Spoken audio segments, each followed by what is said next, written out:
11 enemy fighters surround a single American plane at 20,000 SAR. The pilot shoves the throttle forward and begins to climb. Radio chatter crackles across German frequencies. Confusion, then alarm, then something close to disbelief. One by one, the Maysakmits and Focke-Wulfs fall away. Wings shaking, engines starving. The lone Republic P-47. Thunderbolt climbs higher and higher. Still, they cannot follow him. If you find these stories of courage and strategy inspiring, please take a moment to like this video, subscribe to our channel, and share your thoughts in the comments below. Your support helps us keep these historical legacies alive. Spring of 1944, Western Europe trembles under the weight of coming invasion. Allied bombers pound German industry day after day, and the 8th Air Force bleeds for every mile. Fighter pilots fly deep into hostile airspace, guarding the heavy bombers through flak and fury. The Escort mission is brutal arithmetic. Fuel burns fast, altitude costs, energy. Every choice is a gamble, measured in seconds and oxygen. The P-47 Thunderbolt enters this chaos as a paradox. It is massive, 7 tons, fully loaded, heavier than any single-engine fighter America has ever built. Its fuselage is wide and blunt, wrapped around a Pratt & Whitney R2800 double wasp radial engine that produces 2,000 horsepower on a good day. The cowling alone weighs more than some enemy fighter armament. Pilots call it the Jug, short for Juggernaut. Some say it affectionately, others do not. In early combat reports, the P-47 earns a reputation for toughness and disappointing agility. It dives like a meteor. It absorbs punishment that would shred lighter airframes, but in a turning fight at low altitude, it struggles. Luftwaffe pilots quickly learn this. They bait Thunderbolt pilots into slow climbing turns, where the P-47 bleeds speed and becomes vulnerable. American squadrons lose planes this way. Doctrine adjusts. Pilots are told to avoid prolonged dogfights. Use speed, use the dive. Do not let them dictate the fight. But high above the continent in the thin cold air where bombers, crews, and fighters intercept, the P-47 begins to reveal something else, something its designers understood, but few pilots have yet exploited. At altitude, the Thunderbolt does not behave like other fighters. Its turbo supercharger, a complex exhaust-driven compressor feeding the engine, maintains power where others gasp. Above 25,000 FT, the playing field changes. The rules bend. Most American pilots do not yet know this. They fly the Jug the way they flew Mustangs or Warhawks, low and fast, trading energy in horizontal maneuvers. The aircraft's real advantage sits waiting unrecognized in the thin stratosphere where few have reason to test it. If this history matters to you, tap like and subscribe. His name does not dominate the history books. No, ACE rankings place him at the top. But in the spring of 1944, he is a fighter pilot with the 56th Fighter Group, one of the 8th Air Force's most experienced P-47 units stationed at Boxstead, England. He has flown dozens of missions over France and Germany. He knows the aircraft. He knows its heft, its stubbornness, its willingness to absorb damage and bring him home. Before the war, he was not a natural aviator. He grew up far from coasts and airfields in a place where machinery meant tractors and grain trucks, not fighters. Aviation was something read about in newspapers or glimpsed in newsreels.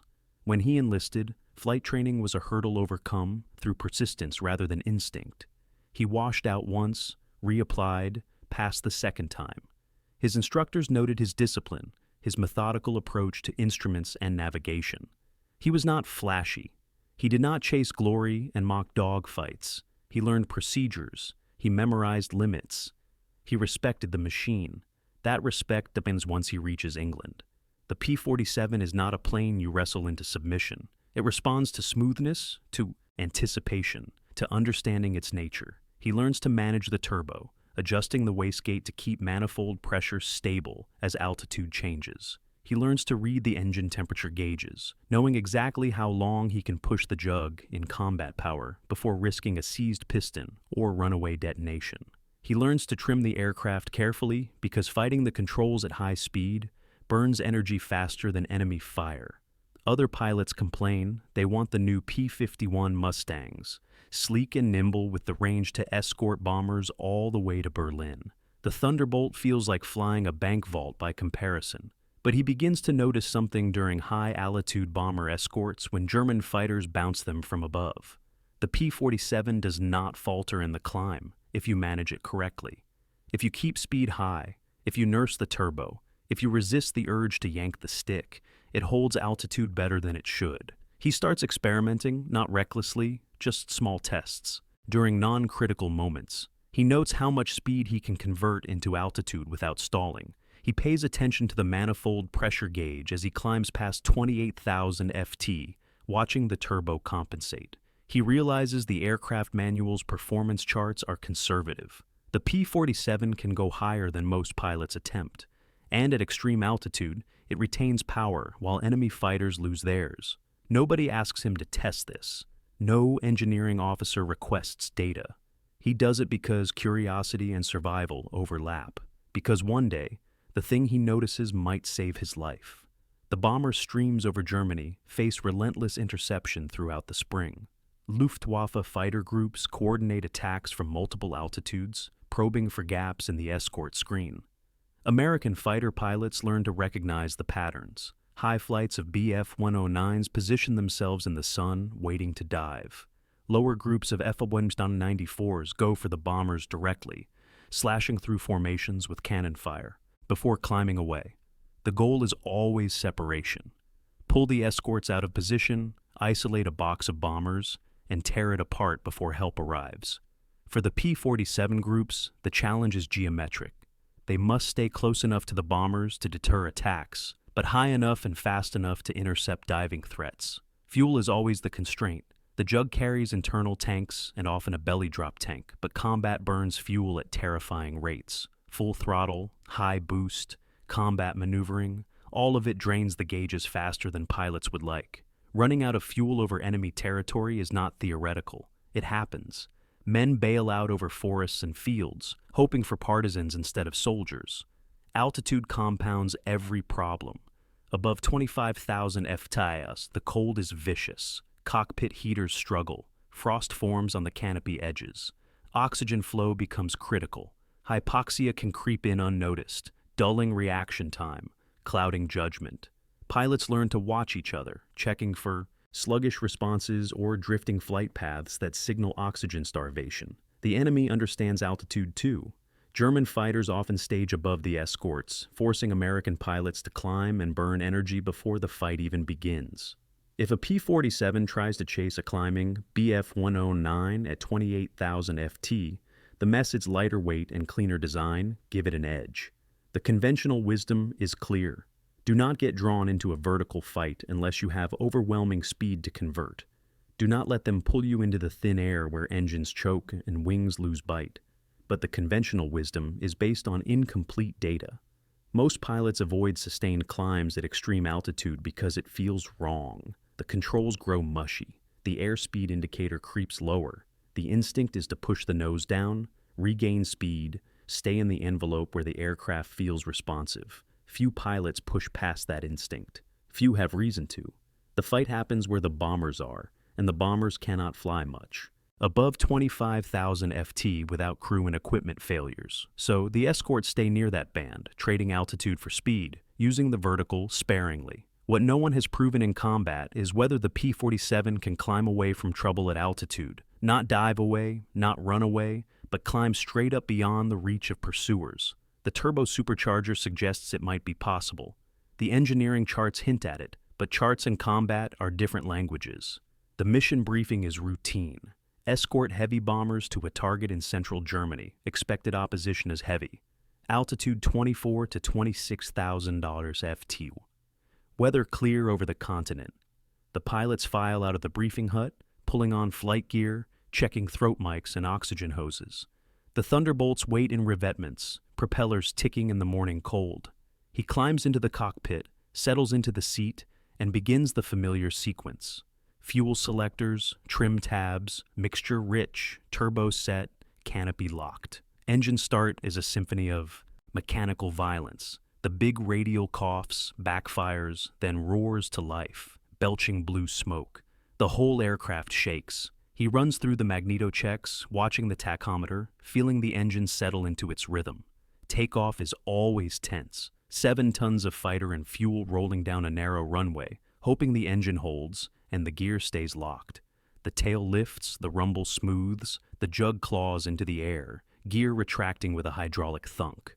He joins the formation, sliding into position, and they turn east toward the channel. The flight across the water is uneventful. The formation climbs steadily, reaching altitude as they cross into occupied France.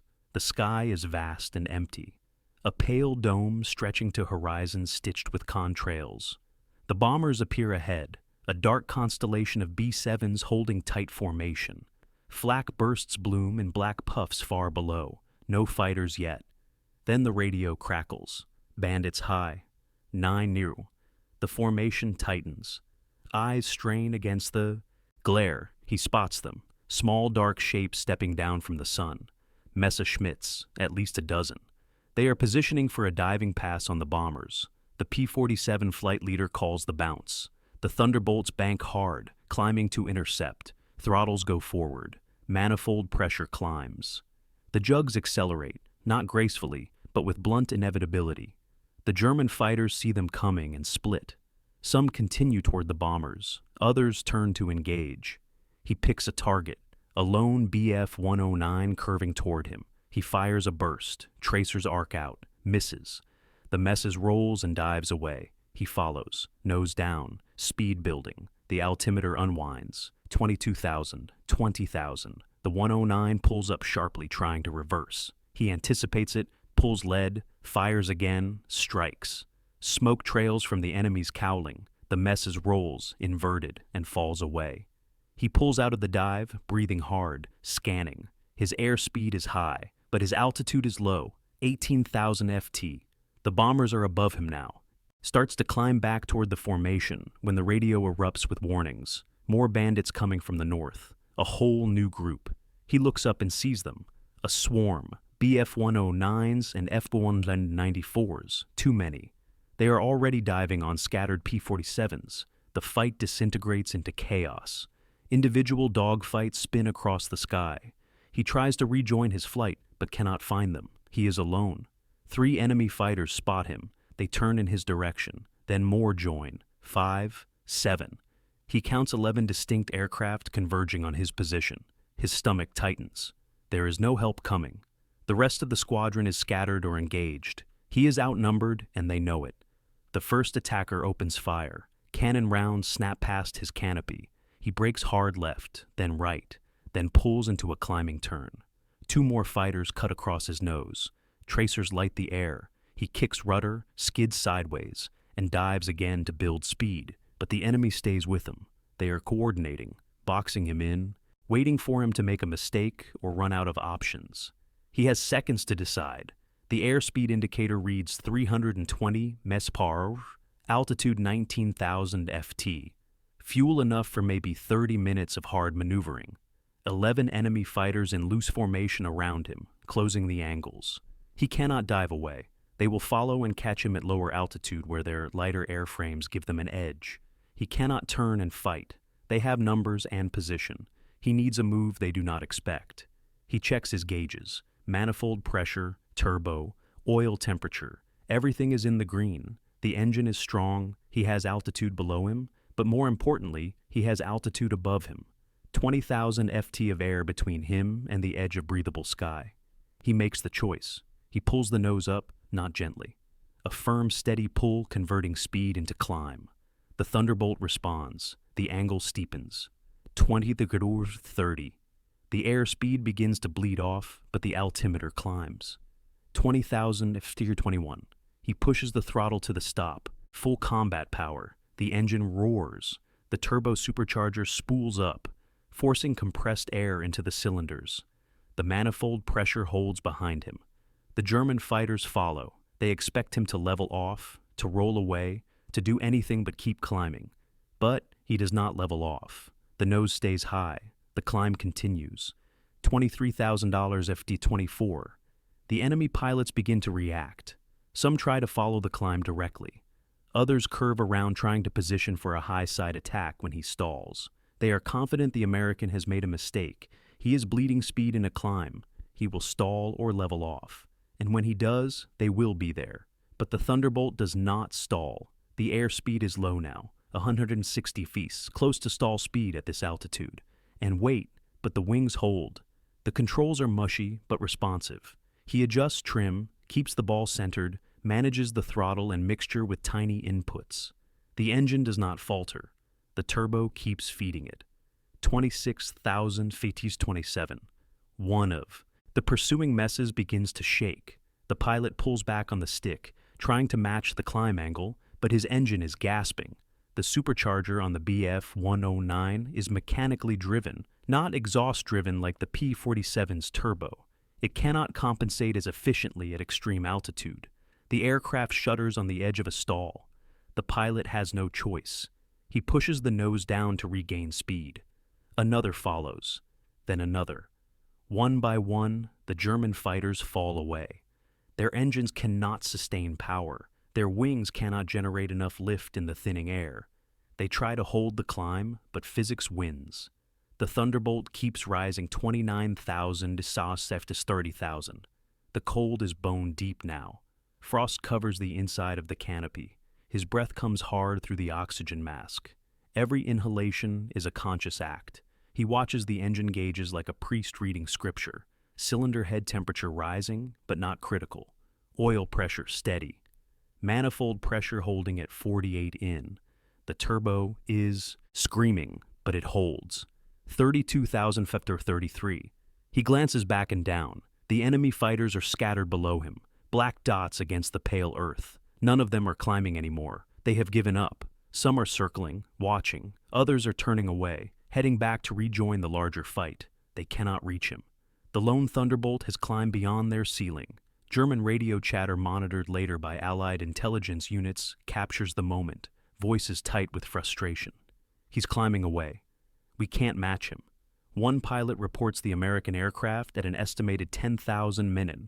Another confirms they are breaking off. There is no anger in the transmissions, just disbelief. He holds the climb until 35,000 FT, then levels off. The air is impossibly thin. The horizon curves slightly at the edges. The sky above is a darker blue, almost violet. Below, the war continues. Bombers drone toward their targets. Fighters swirl in distant engagements. Flak bursts rise like slow fireworks. But up here, alone, the Thunderbolt floats in silence, broken only by the steady thunder of the radial engine. He takes a moment, just one. Then he begins a slow descent, angling back toward the bomber stream, back toward the fight. The P-47 picks up speed as it falls. The controls firm up. The cockpit warms slightly. By the time he reaches 24,000 FT, the aircraft feels normal again. Solid, reliable, unshaken. He radios his position and rejoins the Escort. No one witnessed the climb. No gun camera footage captures it. Only the enemy saw it happen, and their reports will take weeks to filter through intelligence channels. But he knows, and the Jug knows. Together, they redefined what was possible. Word spreads slowly. After the mission, he files a standard after-action report. Engaged multiple enemy aircraft, evaded through climb to high altitude, returned to station without damage. The intelligence officer raises an eyebrow at the reported altitude, but does not question it. P-47s are known to handle high flight well. Maybe this one just pushed it further than most, but other pilots hear about it. Over drinks in the officers' club, someone asks how he got away from 11 fighters. He explains, at first they are skeptical. 35,000 FT in a Jug, climbing, not diving, under combat power. It sounds impossible, but the numbers back it up. The fuel burn matches. The engine gauges stayed green. The airframe had no issues, and most importantly, he came home. A few pilots try it themselves on subsequent missions. Not as an escape tactic at first, just curiosity. They push their Thunderbolts higher during routine climbs, testing the limits. They find the same thing. Above 30,000 FT, the P-47 still has power. The turbo compensates. The engine keeps running smooth. Meanwhile, captured Luftwaffe pilot interrogations confirm what Allied pilots are learning firsthand. German fighters struggle above 29 or 30,000 FT. Their engines lose power, their climb rates drop to nearly zero.